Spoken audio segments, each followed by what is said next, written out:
I am Renita Armstrong, and once again I will be your host as we explore the decisions for end-of-life care, known as Advanced Directives. In our previous video, Palliative Care, a New Way to Manage Serious Illness, we met with Mrs. Fetchett. Mrs. Fetchett has recently been diagnosed with pancreatic cancer and was advised that she has less than 6 months to live. She was referred to the palliative care team for early palliative care interventions. Okay.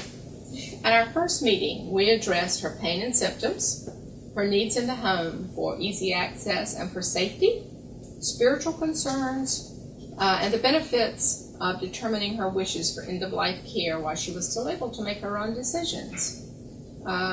Good morning, Ms. Fetchett. I'm so glad you could meet back with us today. You remember Carrie, our social worker? And you remember Mary, our chaplain? Good morning. So how has it been since we last met? Well, since adding the morphine, the pain is much better. It's more like a 5 now, and I'm really only taking a couple Lortab a day. Also, the nausea is much better after adding Fenbrin. Very good, very good. Did you have any pain or other symptoms that we needed to address? No, not really. The people that were going to do the ramp did come and put that in. That's made it so much easier getting in and out of the house. And those grab bars work really well too. Much more comfortable in the bathroom. Good. That's good. It sounds like things are going pretty good for you. Have you had a chance to talk with your pastor in the last 2 weeks? He's called several times. Okay. Did you get an opportunity to discuss advanced directives with him? No, with my pastor, no. Well, those are very difficult decisions to make, and it's much easier to make them now rather than later. Have you discussed your wishes with your husband and your family, and are you comfortable at this time talking about those decisions? Yes, I've discussed them with my family, and they're agreeable to whatever I want to do. Do you have any questions regarding the advanced directives? I do have a few questions. Okay. What areas concern you? Can these be changed? Oh yes, they can be changed at any time. They're your advanced directives and you have the right to change them. Okay. Why is it so important that I make them right now? The purpose of the advanced directives is for you to make your own choices about your medical treatment while you're physically and mentally able to. It will allow you to designate someone to make decisions for you in the event that you're unable to. Have you actually thought about who you would want? My husband, Jim, is going to make the decisions. Is Jim comfortable making these decisions? Yes. Okay. And you're comfortable with him making your end-of-life decisions in I the am. event? Okay. In the event your heart stops beating, do you want us to do CPR and be placed on a ventilator? No. And what about feeding tubes and hydration? No. I don't think so. Okay. So do you want to be made comfortable and to let die naturally? If I cannot regain my current level of activity, I want to be kept comfortable until I pass. Okay. So what I hear you say is that you do not want any CPR, chest compressions. You do not want to be put on a ventilator.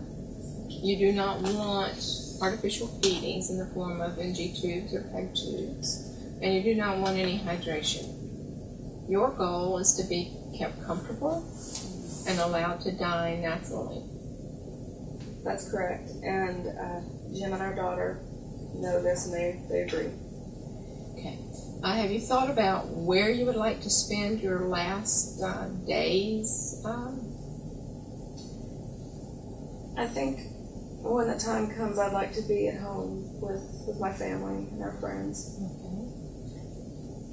Would you consider letting hospice follow you at home? Yes, yeah, I think that'd be a great benefit. Okay, great. I can make those arrangements for you, and they'll be in place whenever you need them.